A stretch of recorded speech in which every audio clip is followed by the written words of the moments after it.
Naitanong mo na ba sa sarili mo hanggang kailan pa kaya ako mabubuhay? Lalo na kung lagpas 60 ka na. Biglang dumarami ang tanong tungkol sa kalusugan, sa katawan at sa hinaharap. Pero alam mo ba may mga senyales daw na pwedeng makita sa katawan at ugali natin na pwedeng magpahiwatig kung mahaba pa ang biyayang buhay na naghihintay sa atin o hindi ito hula o pamahiin. Base ito sa mga pag-aaral ng siyensya at karanasan ng maraming matatanda sa buong mundo. Kaya kung ikaw ay edad 60 pataas o may mahal ka sa buhay na senior na gusto mong gabayan, napakahalagang panoorin mo ang video na ito hanggang dulo dahil baka isa ka sa mga maswerteng nagpapakita ng malinaw na senyales na mahaba pa ang itatakbo ng buhay mo. Ngayon, simulan natin sa unang senyales. Simple lang pero malaki ang ibig sabihin. Lakad mo pa lang. May sinasabi na yan sa mga eksperto sa kalusugan. Ang bilis at ginhawa ng paglalakad ng isang senior ay konektado sa kabuang kalagayan. Ang kanyang puso, baga, kalamnan at utak kapag kaya mo pa ring maglakad ng hindi hinihingal, hindi nanlalata at may ritmo ang hakbang mo, ibig sabihin malakas pa ang katawan mo. Sa totoo lang, may mga pag-aaral na nagsasabing ang seniors na may mabilis o regular na lakad ay mas mataas ang posibilidad na mabuhay ng mas matagal kumpara sa mga hirap na sa paglakad. Kaya ngayong linggo, obserbahan mo ang sarili mo. Kumusta ang lakad mo? Kung medyo mabagal, okay lang? Hindi pa huli ang lahat. Simulan mong maglakad-lakad sa umaga kahit 5 minuto lang. Isabay mo na rin ang pagbilad sa araw. Ang simpleng lakad ay parang investment sa mas mahabang buhay. Ang ikalawang senyales na dapat mong bantayan ay ang lakas ng pagkakahawak ng kamay.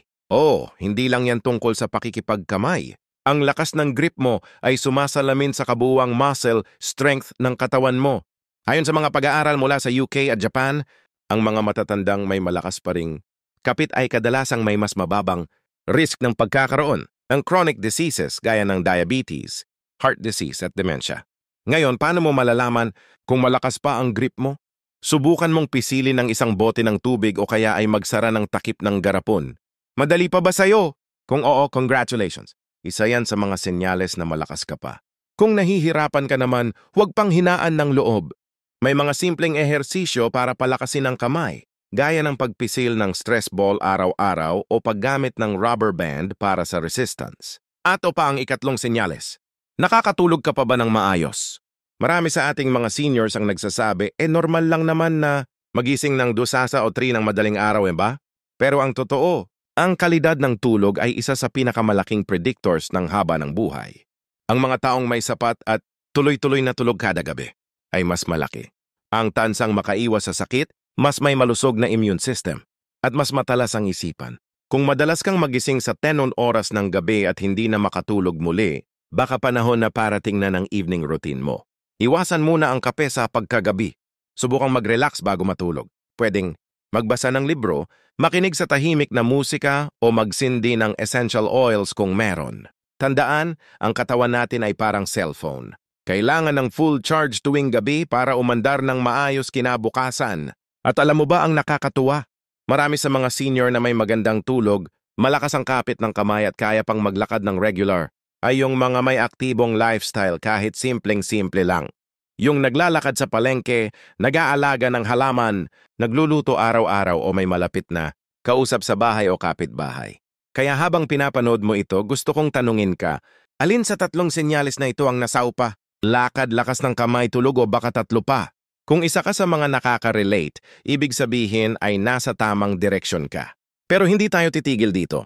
Sa susunod na bahagi ng video, pag-uusapan natin ang ika-4 at ika-5 senyales na mas lalong magpapatibay ng pag-asa mong mahaba pa ang ilalaang oras sa mundong ito. Kaya kung gusto mong malaman kung ikaw nga pa ay may mahaba pa ang buhay, ituloy mo lang ang panonood dahil baka yung susunod na senyales hindi mo pa napapansin pero nararamdaman mo na pala sa katawan mo araw-araw. Comment na karating ka pa rin dito sa part na ito. Ibig sabihin ay interesado ka talagang alagaan ng sarili mo at ang kinabukasan mo. At kung gusto mo talagang humaba ang buhay mo ng masaya at masigla, huwag mong palalampasin ang susunod. Ngayon na napag-usapan na natin ang tungkol sa bilis ng lakad, lakas ng kamay at kalidad ng tulog. Handa ka na bang tuklasin pa ang susunod? Yan ang mga senyales na tahimik pero makapangyarihang palatandaan na mahaba pa ang takbo ng buhay mo. Ang ika-4 na senyales ay ito. Malakas pa rin ang gana mong kumain lalo na sa masusustansyang pagkain. Marami ang hindi nakakaalam na ang simpleng ganang kumain ay konektado sa kalusugan ng ating utak, sikmura at emosyon. Kapag ang isang senior ay nawawalan na ng gana, maaring ito ay senyales ng depression, mahinang panunaw o mas malalim na problema sa katawan. Pero kung ikaw ay patuloy na nasasabig, sa mga pagkain lalo na sa mga gulay, prutas at lutong bahay, ibig sabihin ay aktibo pa ang iyong digestive system, malakas pa ang iyong metabolismo at may sigla ka pa sa araw-araw. Ang mga taong may masiglang gana sa pagkain ay karaniwang mas may lakas ng loob harapin ang bawat araw, may energy para kumilos at mas malaki ang posibilidad na manatiling malusog ang katawan. Kaya ngayong linggo, pakiusap ko lang iobserbahan, timu ang sarili mo. Kumusta ang gana mo sa pagkain? Kung mababa, subukan mong dagdagan ang physical activity sa umaga. Kahit simpleng stretching lang ay nakapagpagana ng tiyan, pwede mo rin simulan ang araw mo sa isang makulay na prutas, isang hiwa ng papaya o saging. Halimbawa yung mga simpleng hakbang, malaking tulong sa kabuang kalusugan. Ngayon, dumako tayo sa ikalimang senyales. Medyo hindi ito pisikal pero napakahalaga. Ito ang iyong kakayahang humarap sa stress. Ibig sabihin kahit may problema hindi ka madaling matumba. Kahit may pagsubok kaya mong ngumiti. Ang tawag dito ng mga eksperto ay resilience o tibay ng kalooban. Ang mga matatanda na may ganitong klaseng attitude ay kadalasang mas tumatagal ang buhay. Hindi dahil mas konti ang pinagdadaanan nila, kundi dahil mas malakas ang loob nila. Harapin ito. Isang lola sa Cebu ang nagsabi sa akin dati, ano kung may sakit ako, buhay pa rin ako. At habang sinasabi niya ito, naglalabas siya ng damit sa poso nakangiti at kumakanta pa. Paano mo malalaman kung resilient ka pa? Simple lang. Kapag may problema, anong unang reaction mo? Panic ba agad o kalmado ka muna, huminga, saka mag-isip ng solusyon? Kapag kaya mo pang i-manage ang mga pagsubok sa buhay nang hindi agad sumusuko, malaki ang tiyansang mas matagal ang biyayang buhay mo. Kaya mahalaga na araw-araw, may ginagawa tayong bagay na nagpapasaya sa atin. Hindi kailangan magastos. Pwedeng makipagkwentuhan sa apo, mag-alaga ng halaman, manood ng paboritong palabas o magsulat sa diary. Kahit anong bagay na nagpapalakas ng loob at nagpapagaan ng damdamin ay may epekto sa tibay ng ating puso at isipan. Ngayon kung pinapanood mo pa rin ito hanggang dito, ibig sabihin ay interesado ka talagang alagaan ng sarili mo. At gusto ko lang sabihin, hindi pa huli ang lahat. Kung meron mang kulang sa mga senyales na ito sa ngayon, pwede mo pa rin silang simulan o palakasin. Ang katawan natin ay marunong makinig sa atin lalo na kung araw-araw nating inaalagaan ito. At bago tayo magtapos sa part na ito, gusto ko lang bigyang diin ang isang bagay. Hindi lang haba ng buhay ang mahalaga kundi ang kalidad ng buhay habang tayo ay nabubuhay. Mahaba na nga ang buhay, pero kung mahina ang katawan at malungkot, ang puso parang kulang pa rin. Kaya ang mga senyales na ito ay hindi lang indikasyon ng tagal, kundi ng ganda rin ng natitirang taon. Sa susunod na bahagi, ibubunyag ang pang-anim at panghuling senyales. At ito'y na mga pinakakagulat pero pinakakapakipakinabang. Kung gusto mong malaman kung isa ka sa mga seniors na may panlaban pa sa oras, sa katawan at sa panahon, ituloy mo lang ang panunood. Baka sa susunod na senyales, mas lalo mong mapagtanto kung gaano ka pakalakas at kung gaano pa kahaba ang kayang ibigay ng buhay sa'yo. Comment 2. Kung kasama ka pa rin hanggang ngayon, ibig sabihin seryoso ka sa pangangalaga sa iyong sarili. At kung gusto mong tulungan ng iba pang seniors na gaya mo, i-share mo na rin ang video na ito sa isang kaibigan o kapamilya. Salamat at kasama pa rin kita hanggang dito. Ibig sabihin ay seryoso ka talaga sa pag-aalaga ng katawan mo at gusto mong malaman kung isa ka nga ba sa mga seniors na may mahaba pang tatahakin sa buhay. Ngayon dumako na tayo sa pang-anim na senyales. At sa totoo lang, marami ang hindi agad napapansin nito. Pero kapag meron ka nito, malaking bagay talaga. Ang senyales na to ay kaya mo pa ring tumayo ng balanse o hindi natutumba. Simple o. Pero napaka-importante, ang balanse ng katawan ay senyales na maayos pa ang coordination ng utak, muscles, kasukasuhan at mata. Ibig sabihin, aktibo pa rin ang koneksyon ng iyong utak sa buong katawan. At kapag malinaw pa rin ang iyong sense of balance, mas mababa ang risk mo sa mga aksidenteng pagkadapa.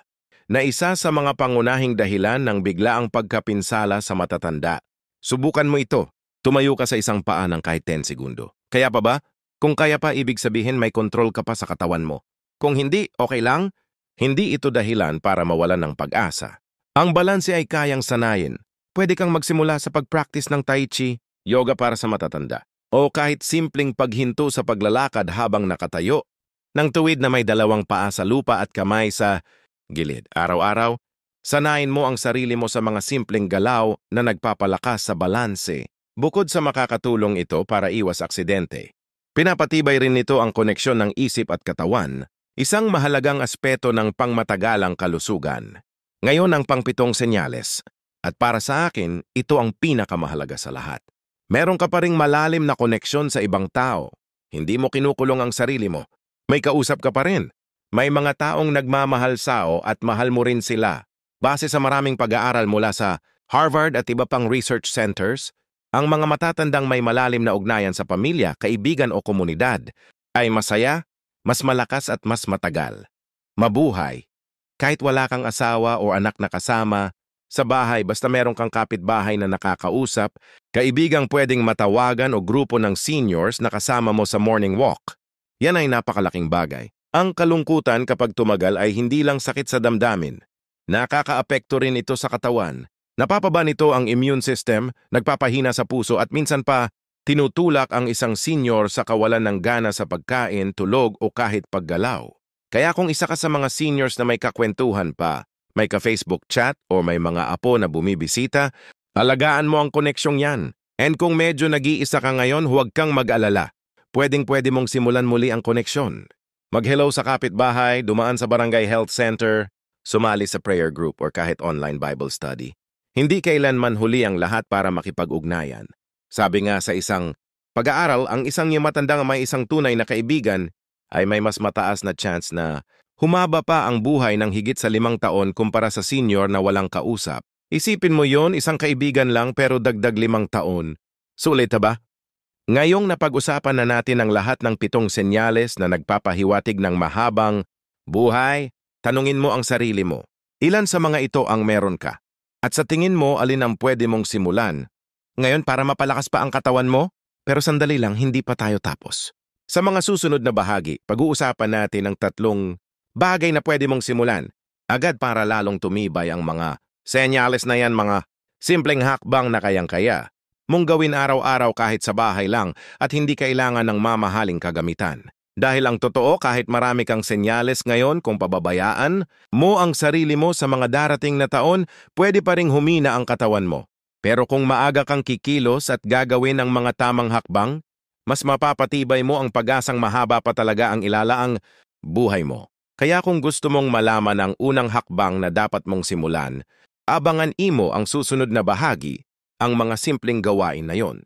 Maraming beses nang napatunayang nagpapahaba ng buhay, ayon mismo sa mga doktor at eksperto. Comment 3 kung natapos mo ang 7 senyales at i-comment mo rin kung alin sa mga ito ang meron ka. Baka may kapareho ka sa comment section na pwedeng maging kaibigan mo rin. Kumusta ka na? Kung nandito ka pa rin sa part na ito, saludo ako sa'yo. Dahil ibig sabihin talagang mahalaga sa ang sarili mong kalusugan at gusto mong sulitin ng bawat taon, buwan at araw ng buhay mo. Natapos na natin ang 7 senyales na nagsasabing mahaba pa ang itatakbo mo. Pero tanda, kahit meron ka ng mga senyales na iyon, kung hindi mo aalagaan pwedeng mawala. Kaya ngayon pag-uusapan na natin ang 3 bagay na dapat mong simulan agad, simula pa lang ng bagong yugto ng buhay mo. Ang unang bagay na dapat mong simulan ngayon ay ito. Magkaroon ng consistent at simpleng physical activity araw-araw. Hindi kailangan ng gym.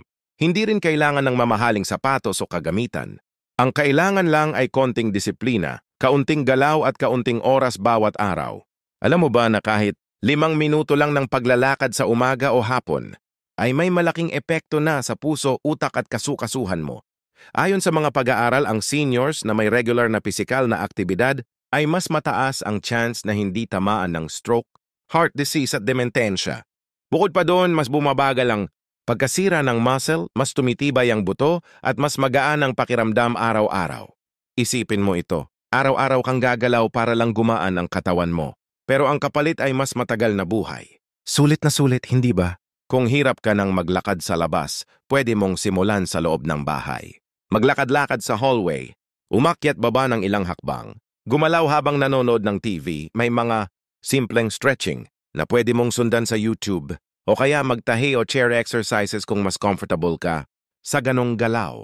At habang gumagalaw ka, mapapansin mo na unti-unting lumalakas ulit ang katawan mo. Baka dati nahihirapan kang buhatin ng kaldero o itaas ang braso pero ngayon parang mas kaya mo na. At hindi lang katawan ang lumalakas dito, pati utak mo mas nagiging alerto.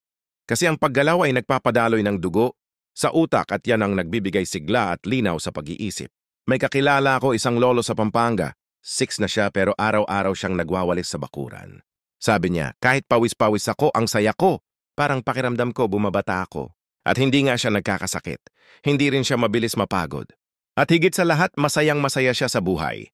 Kaya kung ikaw ay isa sa mga seniors na sinasabi, ay, matanda na ako, baka mapilayan ako niyan, isipin mo ito. Mas delikado ang hindi pagkilos kaysa sa paggalaw.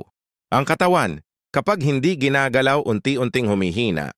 Pero kapag araw-araw mo siyang binibigyan ng kahit konting ehersisyo, parang sinasabi mong buhay pa ako at gusto ko pang mabuhay ng mas matagal. Ngayong alam mo na ang unang dapat simulan, consistent na physical activity. Gusto kong tanungin ka, anong galaw ang kaya mong simulan bukas? Simpleng lakad sa umaga, pagwawalis sa bakuran, pagtayo at pagupo ng 10 ulit. Ano man yan, mahalaga. Kung mahalaga may simula at hindi mo kailangang gawin mag-isa, pwede mo itong gawing bonding moment kasama si Mrs. o si Lolo o ang apo mo. Pwede kang magtayo ng morning movement club, kasama ang kapitbahay o kahit simpleng paalala lang sa sarili mo sa salamin. Galaw-galaw para hindi ma-stroke. Sa susunod na bahagi, pag-uusapan naman natin ang ikalawang bagay na dapat mong simulan agad. At ito hindi lang pampahaba ng buhay kundi pampatibay rin ng puso, isipan at damdamin. Isang bagay na nakakalimutan ng marami, pero sa totoo lang tuyang susi sa masayang pagtanda. Comment 4 kung handa ka na talagang gumalaw. Araw-araw at itype mo rin sa comments. Kung anong simpleng activity ang gusto mong simulan bukas, baka magka-inspirasyon pa ang ibang manonood dahil sa'yo. Ngayon na napag-usapan na natin ang kahalagahan ng paggalaw, oras na para sa ikalawang bagay na dapat mong simulan ngayon na.